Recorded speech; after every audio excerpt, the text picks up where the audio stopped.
विद्यार्थी मित्रांनो, सह्याद्री ट्युटोरियल्स मध्ये तुमचं स्वागत आहे. फर्स्ट डे आणि फर्स्ट शिफ्टचाच पेपर सोपा असतो आणि बाकीचे सगळे पेपर अवघड असतात. होय, गेली 3 वर्ष हेच ऐकतोय मी. डिफिकल्टी लेवल वाढत वाढत वाढत जाते. मग पहिल्या दिवशी पहिल्या शिफ्टचा पेपर सोपा का काढते सीईटी सेल? आता माझ्याकडे 2023, 2024 आणि 2025चं टार्गेट पब्लिकेशनचं बुक आहे. त्यात सगळेच क्वेश्चन पेपर ते देत आहेत. तुमच्याकडे पण असेल, करा ना ऑब्झर्व की फर्स्ट डे फर्स्ट शिफ्टचा पेपर बघा आणि बाकीचे पेपर बघा. जाऊ दे लास्ट इयरचं बघा रे, 2025चं काढून बघा तुम्ही. 2025चं काढून बघा, लक्षात घ्या. आणि मग मला सांगा की काय फरक आहे. काही नाहीये. काय होतंय सांगतो, नीट लक्ष द्या. मला या वर्षी गेल्या वर्षासारखं रडगाण नकोय. मुलांना विनाकारण अगोदरच तणाव, अगोदरच कशासाठी?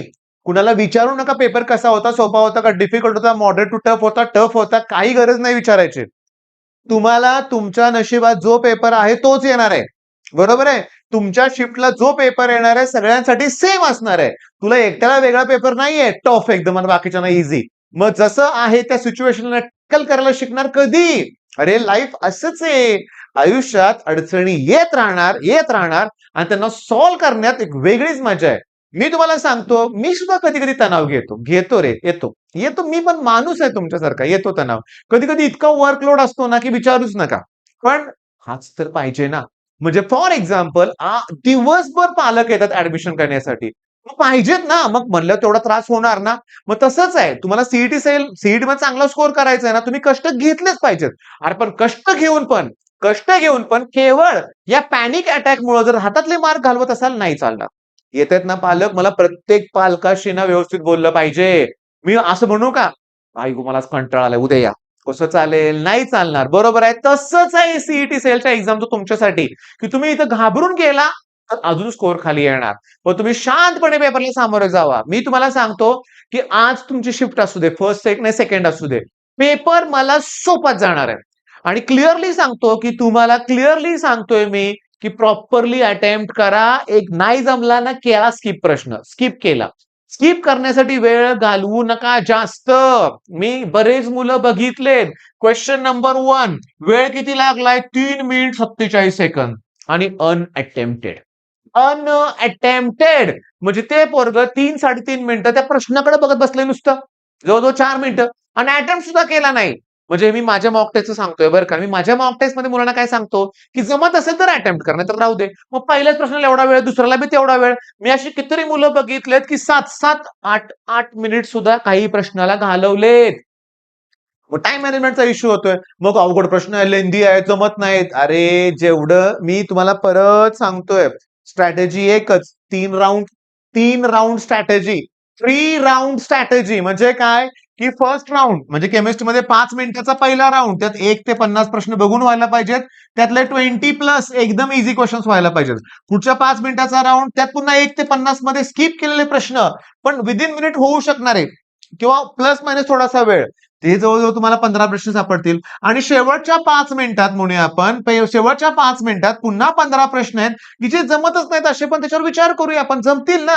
मग 15 मिनिटात हे कम्प्लीट होतंय ना. मग तसं न करता तुम्ही पहिल्यांदाच 5 मिनिटाचा राऊंड न करता सगळं सोडवत बसाल ना, तर कुठल्या तरी न्यूमेरिकल मध्ये तुम्ही अडकून राहू शकताय. ही टाइम मॅनेजमेंट प्रॉपर करा. टाइम मॅनेजमेंट असेल तरी पॅनिक अटॅक येईल तुम्हाला.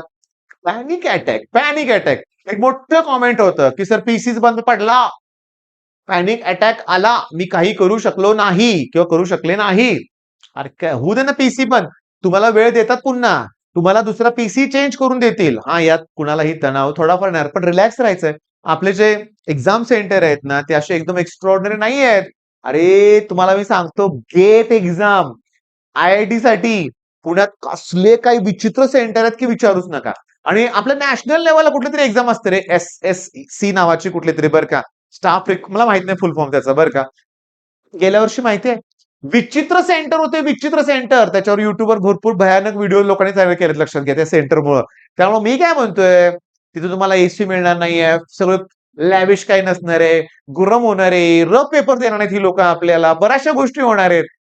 जे आहे ती कंडिशनला टॅकल करणं. आणि सांगतो, ही 3 राऊंड स्ट्रॅटेजी लक्षात घ्या.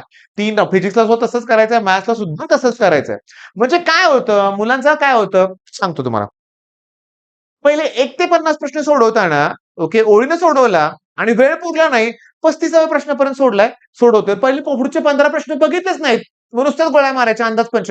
मग त्या 15 3-4 सोपे प्रश्न असतात रे. मग ते मिस होतात रे तुमचे. त्यामुळे तसं नको आहे. माझी मनापासून इच्छा आहे, की पेपर आजचा, पुढचा, उद्याचा सगळा सोपा असणार आहे. तुम्ही शांततेनं तो सोडवा.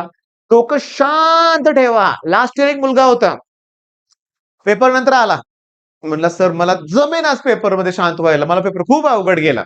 मी तुम्हाला सांगतो, अवघड गेला तर त्याचा स्कोर 80+ होतं. पर्सेंटाइल 90 अबोव्ह होते रे.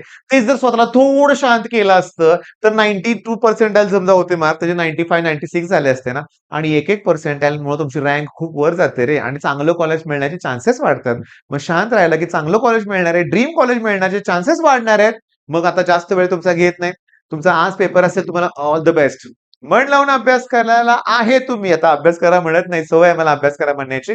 पण अभ्यास केलंय ना, रिव्हिजन केलंय ना, तर आत्मविश्वासानं पेपरला सामोरे जा. All the best.